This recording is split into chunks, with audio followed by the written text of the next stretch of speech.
The grand lobby of Lassam Enterprises glittered like a palace of glass and steel. High marble pillars stretched upward, catching the morning sunlight pouring in through the skylight. It was a place where deals worth millions were signed every day, where the most powerful business minds in the country walked with pride. But that morning, a quiet figure moved unnoticed between those glossy floors, Robert Hayes, the janitor. Robert had been working there for 15 years, his quiet dignity wrapped in a blue uniform and a mopped bucket that skaked slightly as he pushed it along. He wasn't just a janitor, he was the kind of man who remembered birthdays, who helped the nervous interns on their first day, who stayed late to make sure the building shone before the CEO walked in. But none of that mattered much to the people at the very top. To them, he was invisible. That day, however, he wasn't alone. His daughter, Emily, walked beside him, holding his hand tightly.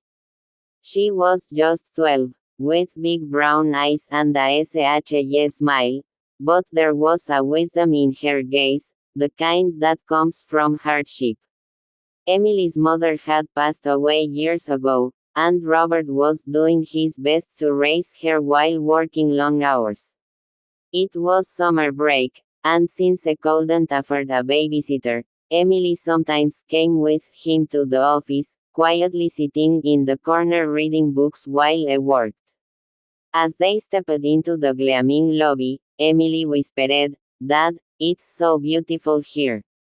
"It's like a hotel." Robert smiled faintly. "It's just an office, kiddo. But yeah, it's nice. Just remember to keep to the side, okay? Don't get in anyone's way." Emily nodded and walked quietly with him toward the service closet. They passed sharply dressed executives with designer handbags and shiny leather shoes, their conversations filled with words like acquisition, investment, and quarterly growth. Emily didn't understand much of it, but she could feel the distance between their world and hers. They had almost reached the corner when a group of people entered through the main revolving door, a tall man in a navy suit leading the way, his face set in a permanent expression of superiority. This was Nathan Lassam, the billionaire CEO of the company. His name was on the building. His word was law here. Next to him walked a woman in a form-fitting white dress, her hair styled to perfection, her heels clicking sharply against the marble floor. She was talking animatedly to Nathan, her voice loud enough to turn heads. Her name was Madison Price, one of the senior executives, known not only for her ruthless business deals but also for her arrogance toward anyone she considered beneath her. Trailing behind them were several assistants juggling phones, files, and coffee cups, trying to keep up. Robert immediately pulled Emily gently to the side, giving them room to pass.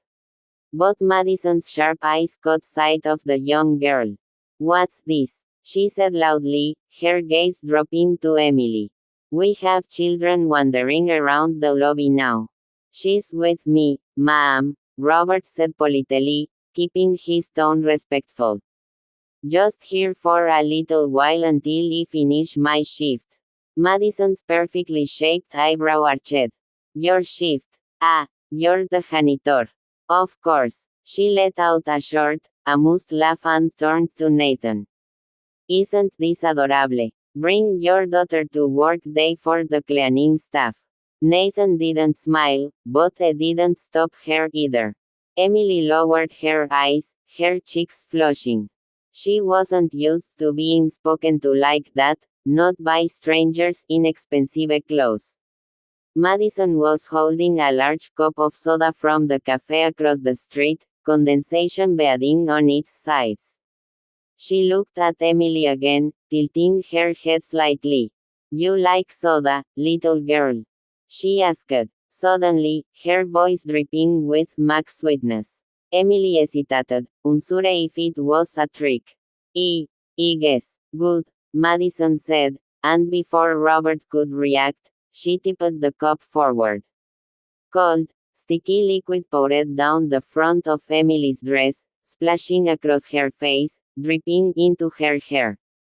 The ice clinked as it slid down onto the marble floor. For a heartbeat, the world went silent. Emily gasped, frozen in place, her small hands trembling as the soda soaked her clothes. Her eyes darted to her father, confusion and humiliation flooding her expression. Robert's breath caught in his throat. What the hell, a vegan, stepping forward. Oh relax, Madison interrupted, her smile sharp and cruel. It's just a bit of fun. It's soda, not acid. She'll live. People nearby had stopped to watch, their faces ranging from shock to nervous amusement. But no one stepped in. In this building, no one dared to challenge Madison Price. Robert's jaw tightened, but he forced himself to stay calm. That wasn't necessary, he said quietly, his voice shaking with controlled anger. She's just a child. Then maybe she shouldn't be in a corporate lobby, Madison replied coolly, turning back toward Nathan. Anyway, where were we? Nathan gave a faint shrug, as if the incident was beneath his notice, and started walking toward the elevators. Emily stood there, soda dripping from her hair onto the polished floor. Robert crouched down in front of her, taking off his work jacket to drape it over her shoulders. His hands were steady, but his heart was pounding. He wanted to yell, to demand an apology, to make them see what he'd done. But in this place, he was just the janitor. And he needed this job. Come on, kiddo, he whispered, his voice thick. Let's get you cleaned up. They walked to the service room, Emily silent except for the occasional sniffle. Robert dampened a cloth and tried to wipe the sticky mess from her hair. The whole time, his mind was racing. Not with revenge, but with shame. Not for himself, but for the fact that his daughter had just been humiliated in front of strangers. Why did she do that? Emily finally asked in a small voice. Robert swallowed hard. Because some people think they can treat others however they want. But that doesn't make it right. Emily's eyes welled with tears, but she didn't cry. She just nodded slowly. What neither of them noticed was the woman standing quietly in the doorway of the service room. She had been passing by when she heard Madison's voice in the lobby, and curiosity made her stop to watch. She had seen the soda spill, had seen Robert's quiet dignity, had seen Emily's humiliation. Her name was Claire Whitman. And she wasn't just another employee, she was the Chief Operating Officer of Lassam Enterprises, and the wife of CEO Nathan Lassam. Claire's gaze moved between Robert and Emily, her jaw tightening. She had been married to Nathan for 8 years, long enough to know that he turned a blind eye to cruelty if it came from his inner circle. But something about this moment hit her differently. Maybe it was the way Robert protected his daughter without lashing out. Maybe it was the memory of her own father, who had once worked 3 jobs to give her a chance at a better life. She stepped inside, her heels clicking softly against the tile. Robert, is it? She said gently. He turned, surprised. Yes, ma'am. I saw what happened, Claire said, her voice calm but carrying a weight that made Robert stand straighter. And I want you to know, that behavior is unacceptable. In my company, in our company. Robert hesitated. With respect, ma'am, it's not really your company. Your husband. My husband runs it, Claire interrupted. But I have more say than most people think. She crouched slightly so she could look Emily in the eye. Hi, Sweetheart, I'm Claire. And what happened out there, it wasn't your fault. Some people are cruel because they're small inside. But you're worth more than all the marble in that lobby. Emily gave a SHY nod, unsure how to respond. Claire straightened and looked at Robert. Finish cleaning her up. Then bring her to the executive conference room on the top floor.